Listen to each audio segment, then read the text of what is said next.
Good afternoon, everyone. My name is Robert Siren with the RCMP's Federal Policing Northwest Region. Je m'appelle Robert Siren et je travaille pour la police fédérale de la GRC, région de Nord-Ouest. We would like to take this opportunity to acknowledge the traditional territories of the Indigenous peoples of the Treaty 6 region and the Métis settlement and Métis Nation of Alberta, Regions 2, 3, and 4. We respect the histories, languages, and cultures of First Nations, Métis, Inuit, and all First Nations peoples of Canada, whose presence continues to enrich our community. Nous souhaitons profiter de l'occasion pour souligner que nous nous trouvons sur les territoires traditionnels des peuples autochtones de la région de la traité numéro 6 et des établissements métis de la Métis Nation de l'Alberta, régions 2, 3 et 4. Nous respectons l'histoire, les langues et les cultures des Premières Nations, des Métis, des Inuits et de tous les premiers peuples du Canada, dont la présence continue d'enrichir nos collectivités. Today, RCMP Assistant Commissioner Lisa Moreland, Regional Commander, Federal Policing Northwest Region, will be providing remarks on the recent border incursions that have recently occurred in Alberta and Manitoba. Aujourd'hui, Commissaire adjointe Lisa Moreland, commandante régionale de la police fédérale de la région du Nord-Ouest, s'exprima sur 3 incursions frontalières qui ont eu lieu récemment en Alberta et au Manitoba. Following her remarks in English, Superintendent Chan Dara will provide the remarks in French. Après son discours en anglais, le surintendant Chan Dara prononcera son discours en français. I would also like to welcome Greg Valentine, Assistant Director, Intelligence and Enforcement Operations Division with Canada Border Services Agency, and Chief Bob Andrews, Alberta Sheriffs. J'aimerais aussi souhaiter la bienvenue à Greg Valentine, Directeur adjoint du renseignement et l'application de la loi, Division Opération de l'Agence des services frontaliers du Canada, et le chef Bob Andrews des shérifs d'Alberta. With us today as well is Chief Superintendent Glenn Sells, Deputy Regional Commander, Federal Policing Northwest Region, as well as Chief Superintendent Grant Smith, Deputy Criminal Operations Officer from the Alberta RCMP. Le surintendant principal Glenn Sells, commandant régional adjoint de la police fédérale de la région Nord-Ouest, ainsi que le surintendant principal Grant Smith, officier adjoint de la police criminelle de la GRC d'Alberta, sont également présents aujourd'hui. I will ask everyone to please hold questions until the end of the press conference. Veuillez attendre la fin de la conférence de presse pour poser vos questions. For media joining us on Teams, you will be given an opportunity to submit your questions in the chat, and our moderators will ask the questions on your behalf. Pour les médias qui nous rejoignent sur Teams, vous aurez la possibilité de soumettre votre question dans le chat et nos modérateurs poseront la question en votre nom. I would like now to invite Assistant Commissioner Lisa Moreland to the podium.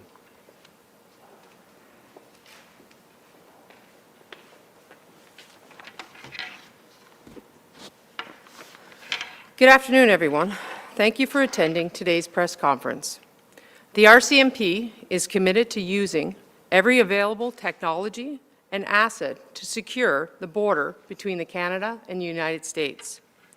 We are also steadfast in our commitment to working in partnership with law enforcement partners in Canada and the United States to ensure intelligence is rapidly shared so that there's always a coordinated response to any border incursion. Today, I will provide you details on 3 recent border incursions.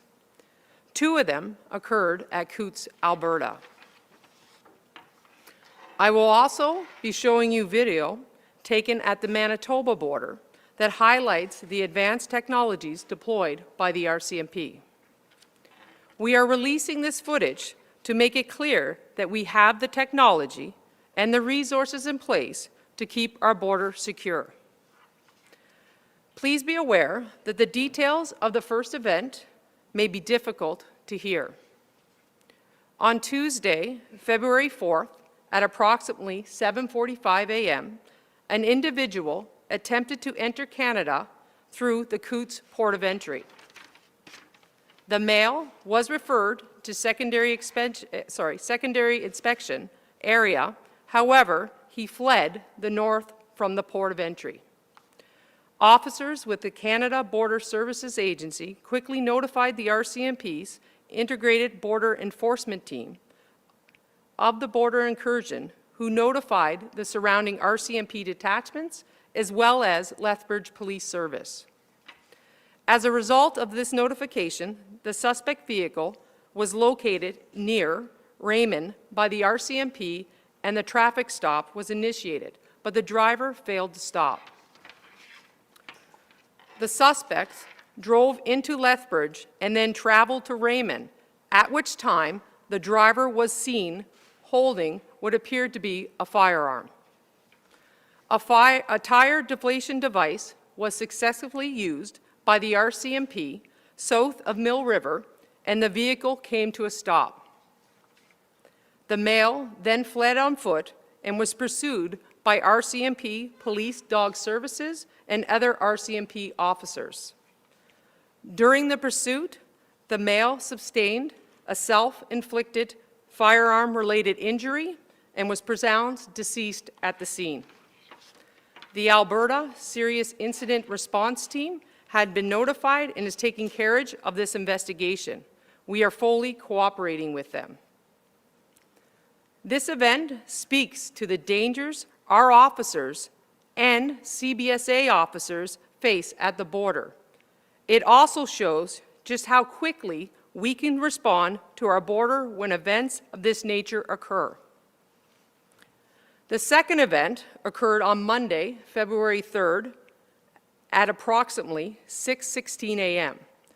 RCMP officers were notified by the United States Border Patrol of a potential border incursion occurring near Coutts, Alberta. Officers immediately attended the scene and located a large group of individuals, 4 adults and 5 youths, traveling on foot with suitcases.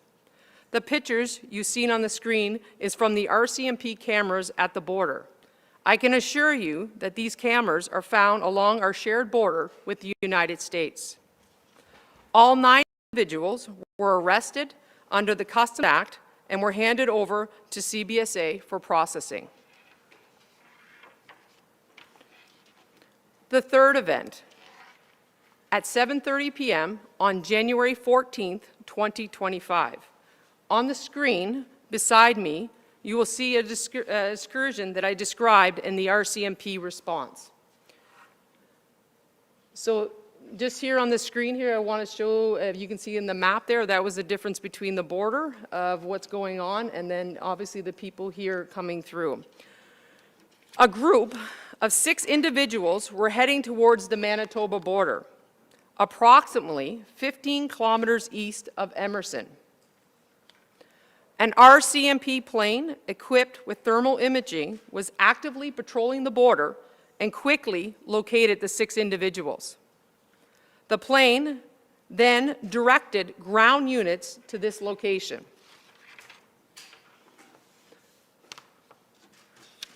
The RCMP officers in the vehicle responded immediately and began searching for the group who had fled into the nearby woods. With the RCMP plane directing officers on the ground, all 6 were arrested without incident and transferred to CBSA. So the description here that you guys are seeing, obviously the vehicles there are the RCMP that respond. I will note that, yes, you're getting a clear view right now, but this did happen in the dark of night along the Manitoba border. With the equipment that we have, you can obviously see the clear image in relation to what was going on. So our members kind of went in, and then you can see the individuals that they were going after moved into the wooded area, and then this is the thermal image that you see here. Our 2 members obviously being here at the end, and then the little square is around the individuals. And you can see our members are then getting ready to call them out. I'll also note that when our members did approach these individuals, that they were not prepared for the Canadian weather. They did not have hats, gloves, mitts, or anything that we would normally see in a Canadian winter people wearing. I will note in all the incidents that I described today, both in Manitoba and Alberta, the weather was incredibly cold and ranging from -20 to -30 degrees Celsius without factoring in the wind chill factor. We have seen firsthand heartbreaking situations where lives of adults and children have been lost in the attempt at crossing the border. To anyone who is thinking about crossing the border, don't. You're putting your life at risk, and you should not attempt under any circumstances.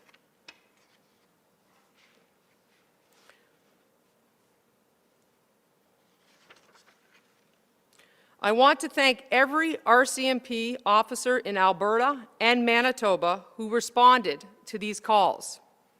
This includes our federal policing resources, as well as a huge thanks to our frontline detachment members and specialized units such as traffic services and police dog services. You have done a truly exceptional work in very difficult and dangerous circumstances.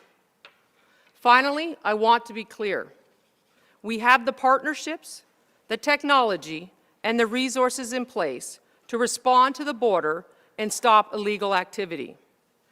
By working closely with CBSA, as well as our provincial and U.S. law enforcement partners, we can detect and arrest those who attempt to cross the border that we share. Thank you.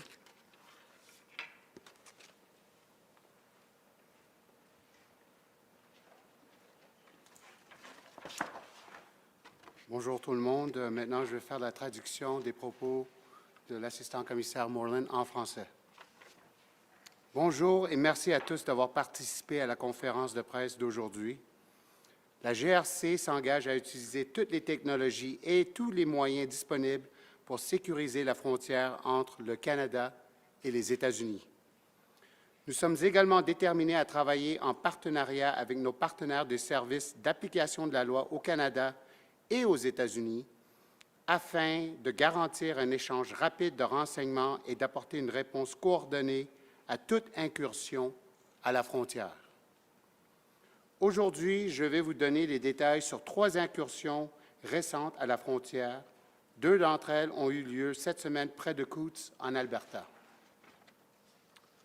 Je vous montrerai également une vidéo prise à la frontière du Manitoba qui met en évidence les technologies avancées déployées par la GRC.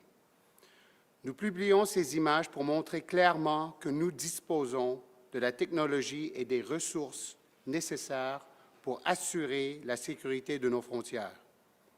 Veuillez noter que les détails du premier événement peuvent être difficiles à entendre. Le mardi 4 février, vers 7h45, un individu a tenté d'entrer au Canada par le point d'entrée à Coutts, en Alberta. L'homme a été dirigé vers la zone d'inspection secondaire, mais il s'est enfui du port d'entrée en direction du nord. Les agents des services frontaliers du Canada ont rapidement informé l'équipe intégrée de la police des frontières de la GRC de l'incursion et délit de fuite à la frontière, ceux qui, eux, entre autres, ont prévenu les détachements de la GRC environnants ainsi que l'ensemble du service de police de Lethbridge. Suite à cette notification, le véhicule suspect a été localisé près de Raymond par la GRC et un arrêt contrôlé routier a été mis en place, mais le conducteur ne s'est pas arrêté. Le suspect s'est rendu à Lethbridge, puis à Raymond en Alberta, où le conducteur a été vu tenant ce qui semblait être une arme à feu. Un dispositif de dégonflage des pneus a été utilisé avec succès par les agents de la GRC au sud de Milk River en Alberta et le véhicule s'est arrêté. L'homme s'est ensuite enfui à pied et a été poursuivi par les services cynophiles de la GRC et d'autres agents de la GRC.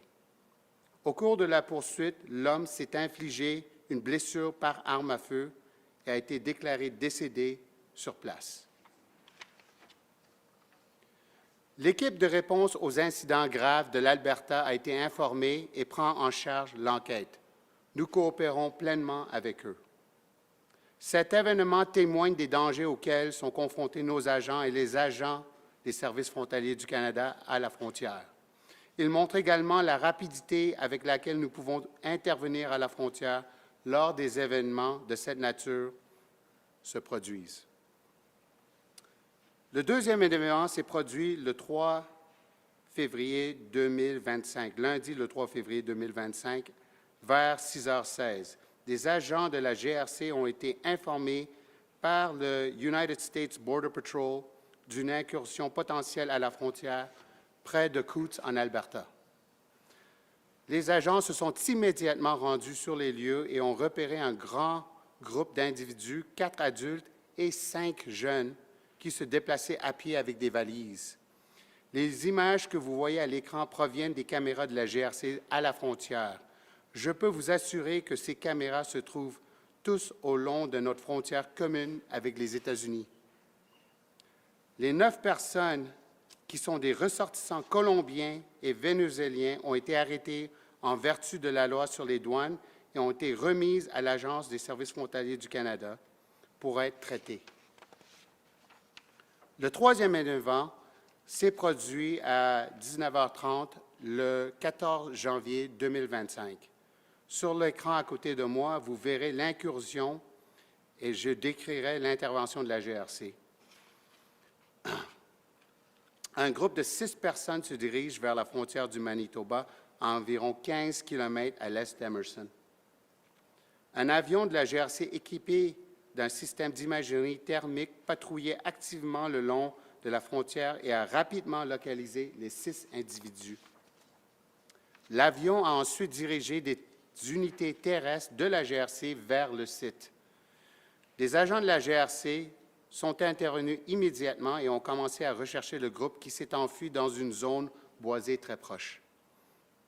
Avec l'aide de l'avion de la GRC qui dirigeait les agents au sol, les 6 personnes ont été arrêtées sans incident.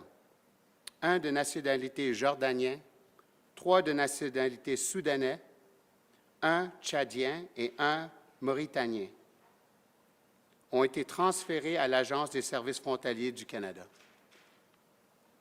Lors des incursions au Manitoba et en Alberta, la température était incroyablement froide, à environ moins 20 degrés Celsius à moins 30 degrés Celsius, sans tenir compte du facteur refroidissement éolien. Nous avons vu de nos propres yeux des situations déchirantes où des adultes et des enfants ont perdu la vie alors qu'ils tentaient de franchir la frontière. À tous ceux qui envisageaient de franchir la frontière, ne le faites pas. Vous mettez votre vie en danger. Il ne faut en aucun cas tenter l'expérience extrêmement dangereuse. Je tiens à remercier tous les agents de la GRC en Alberta et au Manitoba qui ont répondu à ces appels. Je remercie également les membres des détachements de première ligne et les unités spécialisées, notamment la section de la circulation routière et la section cynophile. Vous avez accompli un travail exceptionnel dans des circonstances très difficiles et dangereuses. Enfin, je tiens à être très clair. Nous disposons des partenariats, de la technologie et des ressources nécessaires pour intervenir à la frontière et mettre fin aux activités illégales. En travaillant en étroite collaboration avec l'Agence des services frontaliers du Canada, ainsi qu'avec nos partenaires provinciaux et américains chargés de l'application de la loi, nous pouvons détecter et arrêter les personnes qui tentent de franchir notre frontière commune. Merci beaucoup.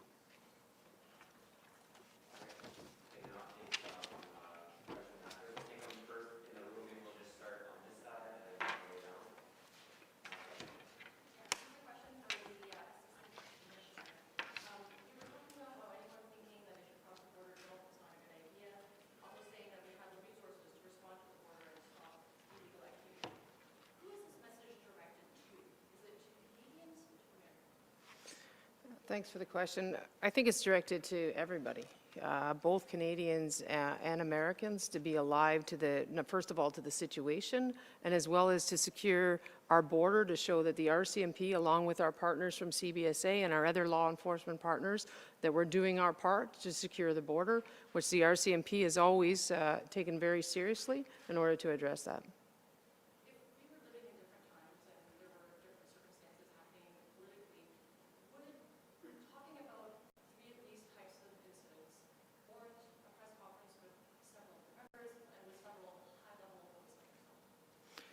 Yes.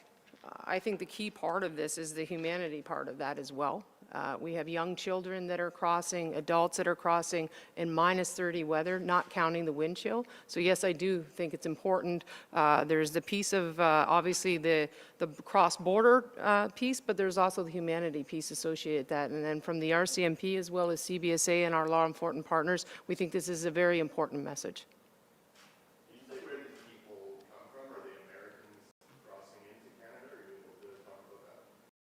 Sorry, you're talking the two set incursions? I guess all three of them. Okay.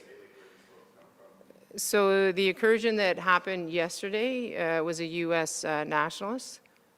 That one was that. And then the other ones, I'd have to get the exact details, but we will be able to provide it offline here. I'll look at these guys. We'll get it to you. I can say, obviously, they weren't Canadians, and I will also highlight that when the groups were traveling, they weren't all just one nationality. There were two separate, or sometimes three separate nationalities in the groups. How common is this type of stuff at the border? How often does this happen in any given, I guess, week, month, year, these types of incidents? I'm sure we can get you the exact data because there is a public available website that talks about all the different incursions that take place, but on average it actually depends on which border or which point you're talking about. So we can get that information to you. On the humanity front, I guess I'm looking for more details then of were these people charged, did they get deported, are they still detained, rather than just, given 3 incidents of people crossing the border, and that's obviously a news cycle moment here. So what are the details of what does the future look like? So I'll speak to one part of that. I think a big part of that when you're saying about them crossing, because, there are unfortunate incidents where people didn't make it in the crossing because they, variously the weather and all those things, and they weren't prepared for that. But in relation to the processing, I say obviously the RCMP processes it. I am going to look at my friend from CBSA because we turn them over and we're kind of done at that point. So I don't know if you want to come up, Greg. Yeah, I can't provide the exact details as far as the individual cases due to the Privacy Act, but what I can say is that CBSA's responsibility is to determine that admissibility of each person under the laws and the acts in which we, enforce, and ultimately each person is dealt with in the same manner.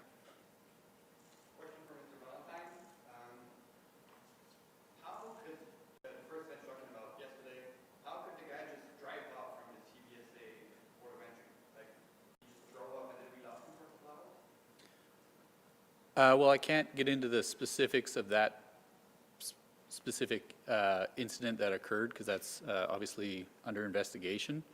What I can say is that ultimately individuals get referred for secondary inspection so that we can determine their admissibility of both of the individual as well as the goods that they're carrying. And if they proceed onward, we make a referral to the RCMP, whose mandate is, beyond the border and beyond individual ports of entry. Second question would be for the RCMP. I'll ask it in English, but please answer in both languages. So the case that happened yesterday, my understanding he drove from Coos to Raymond to Lethbridge to Raymond. That's a couple hours. That's about an hour to go to Raymond, half an hour to Lethbridge and back. How did he get away for so long? I think to clarify the first point on your question, CBSA did a tremendous job, and when the person did breach the point of the POE, we were called right away, and the RCMP did respond right away. I will know that we did try different techniques. As you can imagine, we did obviously public notification too. I don't know if you watch TV a lot, I'm sure you see that it's not as simple as sometimes it looks. There's a lot of dynamic situations that occur, and we're trying to deal with public safety in the various communities. I will say that the RCMP was engaged with that individual throughout the piece. I will also add the other part that it is under investigation by ASERD, so I have to be very careful of how much I can go into that. So I'll turn it, you wanted it in French?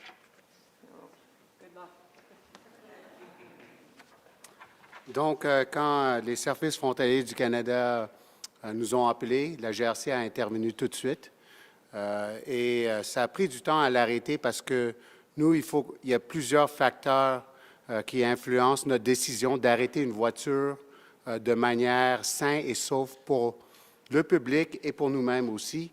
Donc, des fois, ça prend du temps. Et quand la situation est propice à arrêter un véhicule, on va l'arrêter sain et sauvement. Donc, c'est pour ça que ça peut prendre du temps dans certains cas. Et puis, est-ce qu'il y a un autre point que vous voulez que je réponde que j'ai peut-être oublié?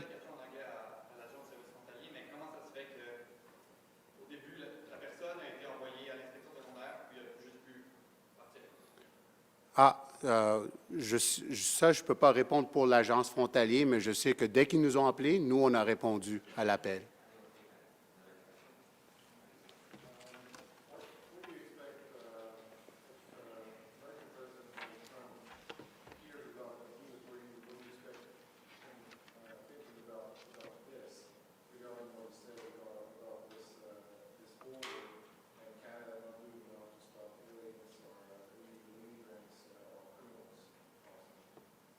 Sorry, I apologize there. There was a lot there. So what was the actual question?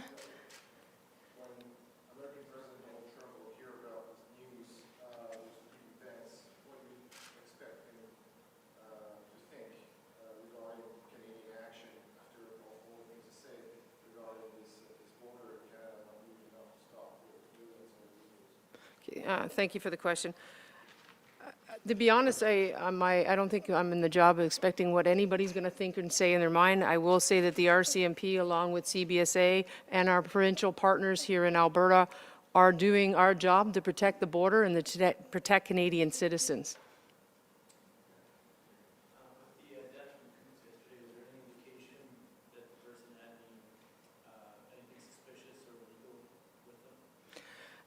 To be honest, sir, all the details that I provided today, unfortunately, the matter is with ACERT. I can't provide any further details than what I actually provided today.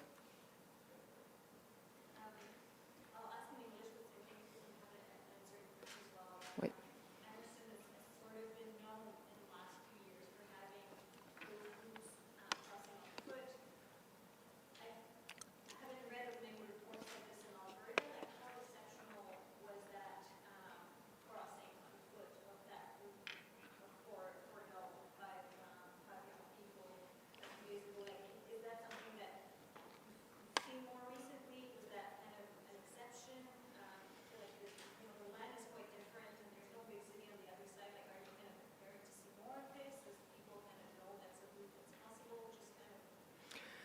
So I would say that, as you can imagine, the border from coast to coast is unique. And I would say that the RCMP, a part of our mandate, is that between the port of entries, and we're prepared to address anything that we see.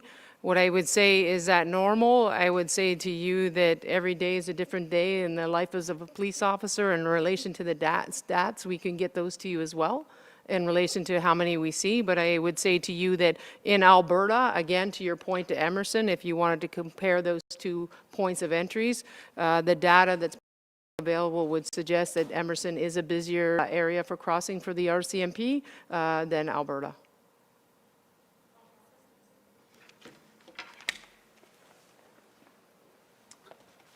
Donc, pour répéter quelques propos de l'assistant commissaire Moreland, les statistiques qui sont disponibles publiquement nous démontrent que le point d'entrée à Emerson est beaucoup plus occupé que le point d'entrée ici en Alberta.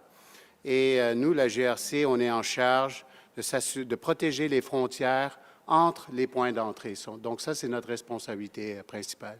Est-ce qu'il y a un autre...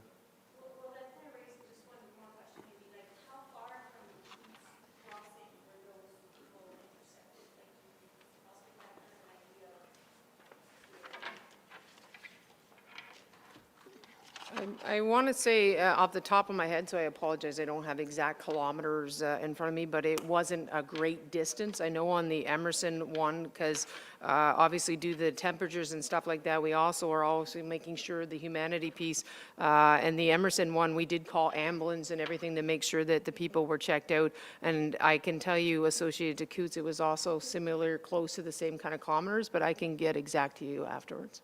I think we'll take one more question here, and then we'll take... Go ahead. I'm assuming, but I don't know, Okay. any fentanyl found in any of these cases?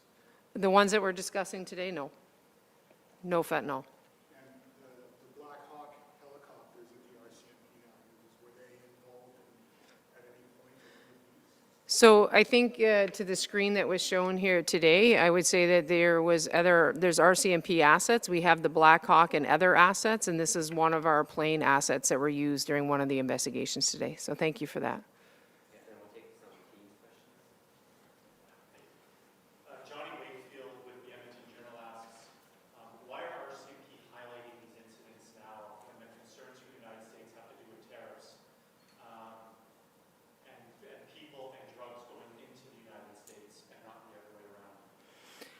As I said earlier, the RCMP is highlighting these also, obviously the crossing piece, but as well as the humanity piece associated to that. And I think it also is a piece to show that the RCMP, along with our partners from CBSA and our provincial law enforcement, are doing our job to secure the border. You've all obviously been watching the media. It is a large piece in relation to how the security of our border, and the RCMP is making sure that we do our part with our partners, and that includes our U.S. partners. There is a lot of intelligence that's going back and forth to ensure, as I mentioned here today in the speaking notes, in relation to one of the events that we had, it was this cross-border collaboration that we have in sharing the information back and forth to address these. And then a follow-up from John Wakefield was, are you aware of any recent incidents in which your U.S. counterparts have intercepted fentanyl crossing the border from the third provinces? Not that I'm aware of. Catherine Rakowski with the Alberta Today was asking, was there any evidence of human smuggling or somebody being paid to take these groups across the border? I would say that the RCMP takes these investigations very seriously. Obviously, we address the humanity piece first, and the RCMP is continuing the investigations associated to these matters. Can you say if Alberta sheriffs assisted at all with this and why or why not? What I can say is that when these situations unfold, and I think someone had mentioned here about when the person's coming through, these situations are dynamic. I would say that the Alberta sheriffs, as other law enforcement, such as Lethbridge, were also contacted by the RCMP. And as the situation unfolds, it's dynamic, and we all kind of work together to get where we need it to be. What about U.S. Customs? Were you alerted by them at all in any of these incidences? So in one of the incidents that I mentioned here today, and talking about that collaboration in the intelligence, and that's how fast we share the intelligence back and forth, it is 24/7. One of the incidents of the crossing, they were engaged, and we were sharing information back and forth to ensure that we got to the exact location where it was taking place. In addition, in relation to the incident yesterday, as you can imagine, it was a POE, so I will say that the U.S. law enforcement were engaged as well. Can I ask, with everything that's been in the news, and it's a bit of a political question for you, but I'm going to ask it anyways, like, how has RCMP, and really CBSA, how has morale been after having arguably the most powerful person on the planet essentially say you're not doing enough? Thank you for the question. I think when I look at it, I think the RCMP, and I don't want to speak on behalf of CBSA, but I can speak on the RCMP. Our morale, our members go out there, and that it's not just the members, it's the people in behind the scenes. We have numerous public servants that support the RCMP, that go out there and do the jobs in the backgrounds that sometimes you guys don't see. You only see the yellow stripe, and without them, the RMs would be hard doing their job. So I would suggest to you that the RCMP as a whole, whether you're talking our federal resources or your RCMP here in Alberta, which is your provincial police force, they're out there day in and day out serving Albertans to ensure your safety, and I would say the morale is high. Thank you. Nadine Youssef from BBC News asks, it seems as though the RCMP is highlighting these three specific cases, but do we know that there's a history of unlawful crossings from Canada into the U.S.? What can you tell us about the frequency of those incidents and those types of interceptions in general? Sorry, I apologize if I heard that wrong. Were you talking people going southbound? Is that what the point? From Canada into the U.S. As you can imagine, I'm here talking because we protect the northern border. Our U.S. counterparts do the southern border, so that would be a question we'd have to pose to them. And then a follow-up from her, the Emerson case brings to mind an incident from a family that froze to death trying to cross in very much the same area into the U.S. Other direction in 2022. The fact that these types of crossings are still being attempted signal that a network of smuggling is still very much active despite the arrest and subsequent trial of the two people involved in that case. Is the RCMP investigating this smuggling network in Canada? And if so, can you tell us anything about that program?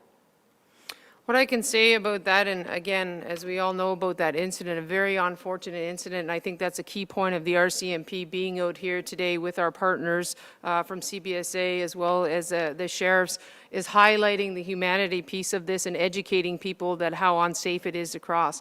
In relation to human smuggling, yes, it's heartbreaking too that people will exploit families to earn a dollar. So I would say that the RCMP is here. We are investigating and we are working with our partners to tackle these organizations that are doing human smuggling.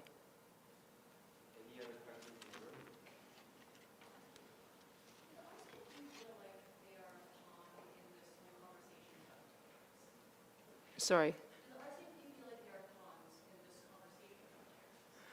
I would say that the RCMP, we're a law enforcement agency and we're here to protect Canadians. And that's our job, and that's what we're here to do. And a part of that, too, is I would say to you, when you talk about the border and we talk about how vast the border is, all of you community members are a key part in relation to law enforcement and the protection. The more eyes, the more protection that we have out there, and you see something, say something, and report it to the RCMP. So I think we're just focused on what we do day in and day out.